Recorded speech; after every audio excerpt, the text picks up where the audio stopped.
Morning from Digha. আমরা এখন সকাল সকাল রেডি হয়ে যাচ্ছি হচ্ছে বিচের দিকে। এটা রন্ড বিচ, যেখানে ফাঁকা, বড্ড গ্যাদারিং, নামা যায় না, এত ভিড়। হ্যাঁ, এটা সত্যি কথা। একদম ফাঁকার জায়গার মধ্যে টোটো দাদা আমাদের নিয়ে যাচ্ছে।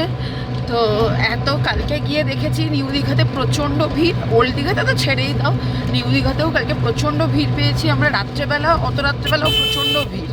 তো যাই হোক, এখন সকাল সকাল যাচ্ছি, দাদা নিয়ে যাচ্ছে, দেখি কোন জায়গাটায় নিয়ে যায়।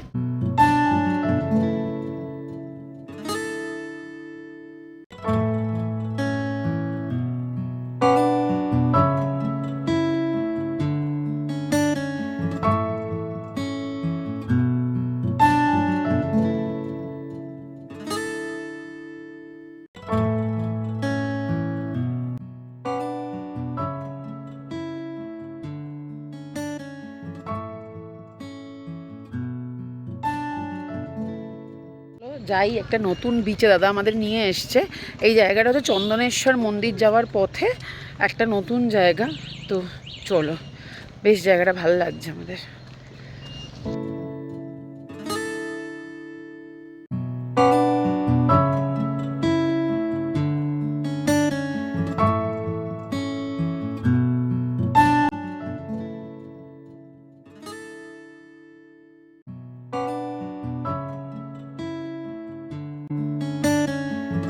দারুণ দারুণ সুন্দর জায়গাটা। একটু সিঁড়ি দিয়ে উঠে আসতে হয় কষ্ট করে। জানি না কতটা তোমরা শুনতে পাচ্ছ আওয়াজ।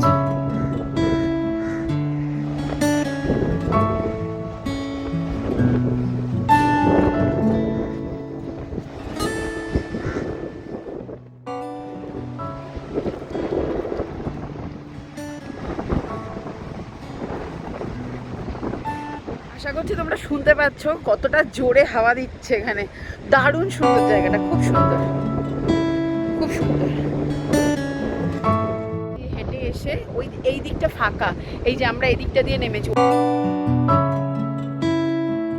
তা আমরা এদিকটা দিয়ে নামলাম, নেমে এসে এই বোল্ডারের ওপর দিয়ে নেমে এসেছি।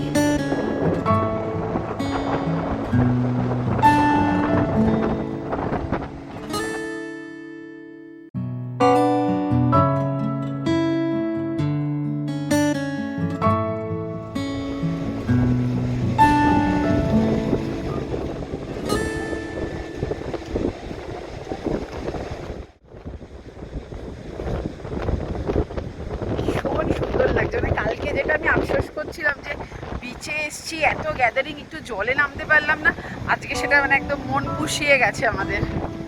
দারুণ সুন্দর, মানে দাদাটা নিয়ে এসছে, টোটো দাদা নিয়ে এসছে, এত সুন্দর জায়গাটা, দারুণ সুন্দর। সব থেকে বড়ো ব্যাপার হচ্ছে জায়গাটা পুরো ফাঁকা, নিরিবিলি, কোনো মানুষের ভিড় নেই, খুব গোনা, হাতে গোনা কয়েকজন মানুষ। আর সব থেকে বড়ো ব্যাপার কি জানো, বাচ্চারা এখানে কি সুন্দর প্রকৃতির এত কাছাকাছি ক্যারাটে প্র্যাকটিস করছিল। আমার এটা ভীষণ ভালো লেগেছে।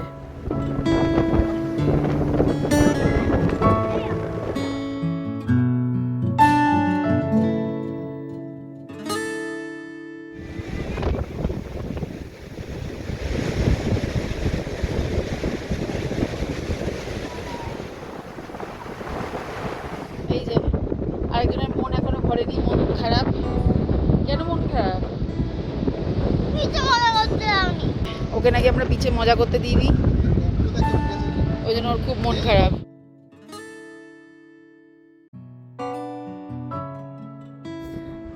এবার টোটোর দিকে যাবো, টোটোটাকে আমরা দাঁড় করিয়ে রেখেছিলাম। আমি বলছি একবারে আমাদেরকে হোটেলে নিয়ে ফিরবে, কারণ অ্যাজ সেরকম কিছু আর করার নেই, সেজন্য। চলো, ও মা, দেখেছো কতটা সিঁড়ির মধ্যে চলে এসেছি, আরও সিঁড়ি বাকি।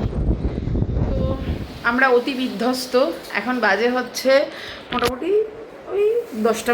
তো চলে এসেছি এখন হোটেলে। আজকে আর সেরকম কিছু করার নেই, তাই তো?